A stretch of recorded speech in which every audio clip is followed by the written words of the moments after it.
Welcome to this explainer.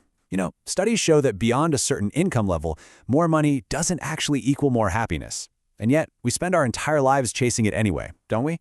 Well, today we're diving into a story that completely flips our conventional understanding of success right on its head. It's about a man who literally had to lose his entire fortune to figure out what actually matters. This isn't just a story about a bank account. It's a deep dive into human psychology, the intense isolation of extreme wealth, and the messy, sometimes really painful process of figuring out who we really are. So what happens when a man who has absolutely everything loses it all overnight? I want you to step into the shoes of someone whose entire identity just vanishes in an instant. Imagine waking up in this massive, sprawling luxury mansion. You're surrounded by expensive paintings, you've got a private garage packed with luxury cars, and you just feel completely invincible. And then, in the blink of an eye, it's all gone. What happens to a person when the very foundation they've built their whole life upon just crumbles into dust? Like, who are you when the bank account finally hits zero? To really grasp the weight of that sudden loss, we first have to look at how we define the starting line. Society usually sells us a very specific traditional version of wealth. We're taught to measure success strictly through financial assets, luxury possessions, and corporate power. And this is the exact illusion our protagonist, a 38-year-old American businessman named Daniel Carter, completely fell for. He treated his net worth literally like a high score in a video game. He honestly believed that the more he earned, the more important he became. To Daniel, money wasn't just a tool, it was his one and only metric for human value. So here's Daniel, 38 years old, always draped in these pristine, bespoke Navy suits, projecting this aura of total invincibility from a luxury corner office overlooking the city. His days were just this relentless, exhausting pursuit of profit. But here's the critical, defining detail of this era in his life. While he was out there aggressively building this massive empire, he was actively sending phone calls from his own family straight to voicemail. He was building a mountain of wealth, sure, but he was constructing it on an island of profound isolation. He was completely stuck on a hedonic treadmill, chasing the next dollar while ignoring the people who actually cared about him. And this brings us to a moment of just incredible, dramatic irony. Right before everything collapses, Daniel's financial advisor urgently comes to him, warning him that their investments are in a severe, unprecedented crisis. And Daniel's response? He refuses to believe it. He literally looks at his advisor and says, "I've survived worse. Money always fixes problems." It's just the ultimate statement of hubris. He was so deeply entrenched in this billionaire illusion that he genuinely believed his wealth was like a magic shield against reality itself. Well, the collapse was breathtakingly fast. Just days after that arrogant dismissal, the warnings became reality. News reports hit, investors panicked. By day zero, his business accounts were entirely frozen. He sat all alone in that corner office, just watching years of empire building completely evaporate. And the immediate aftermath was brutal. He was forced out of his mansion, his luxury cars were repossessed, and he was left walking the city streets with a single suitcase. And all those people who used to surround him? Yeah, their numbers were suddenly out of service. The contrast was whiplash-inducing.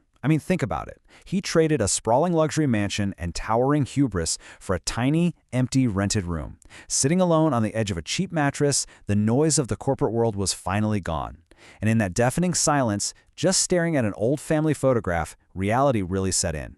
His extreme financial abundance had masked a profound emotional bankruptcy. He finally understood the gravity of what he'd been ignoring for years. He'd spent his entire adult life building a fortune while systematically losing the people who mattered most. But hitting rock bottom actually set the stage for a pivotal encounter. Hungry, broke, and exhausted, Daniel walked into a small neighborhood cafe and realized he couldn't even afford a proper meal. He apologized to the elderly cafe owner, fully expecting to be kicked out.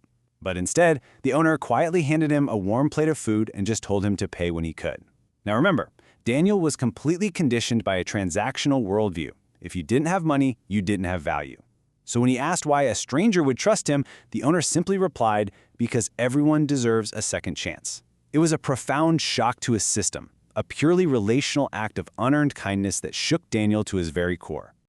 That single bowl of soup sparked a complete rebuild from the ground up, and it started with a massive slice of humble pie.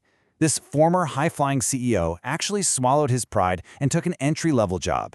And rather than quitting, a profound internal shift happened.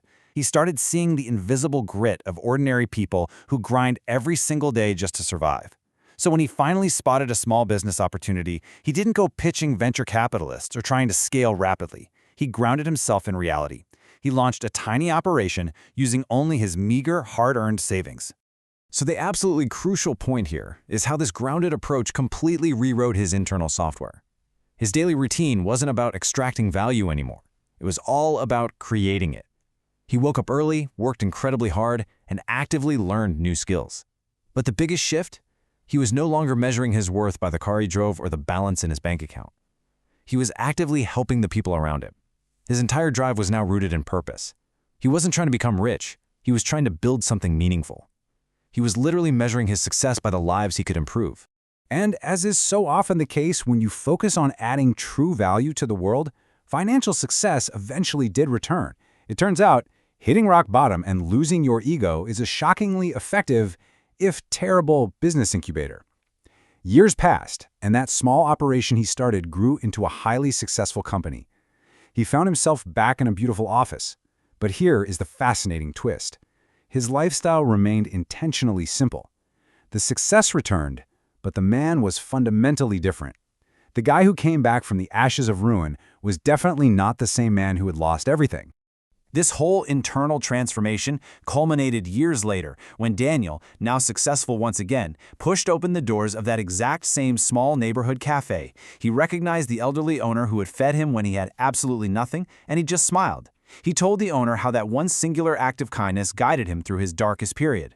But he didn't just say thank you. As a gesture of deep, enduring gratitude, Daniel offered the elderly owner a true business partnership, using his own resources and expertise to help expand that small cafe into a thriving local business. You know, Daniel's journey exposed a stark, undeniable reality about the limits of capital. Watching ordinary families laugh together in the city, he learns the hard way that while money can easily buy a beautiful house, an expensive car, and immense physical comfort, its power literally stops right there. No matter how many billions you amass, currency cannot purchase loyalty, it cannot buy even a shred of kindness, it cannot force respect, and it certainly cannot manufacture genuine love. He discovered the vast chasm between buying comfort and earning true, authentic connection. And that hard-won wisdom leaves us with a vastly superior definition of wealth. Just think about this quote for a moment. Never measure your success only by what you own. Measure it by who you become and how many lives you make better. Daniel finally understood that your greatest asset isn't what you hoard away in an offshore account, locked safely from the world. True wealth is found in what you give to others, in the character you forge, and in the positive impact you leave on the people around you. Looking back at Daniel's intense journey, from billionaire to absolute zero, and back again with a completely rewired soul, it really leaves us with an uncomfortable but necessary mirror to hold up to our own lives. So the next time you check your bank balance or clock in for a long shift, I want you to ask yourself, are you just building a fortune, or are you actually building a life? Think about that, and I'll see you in the next explainer.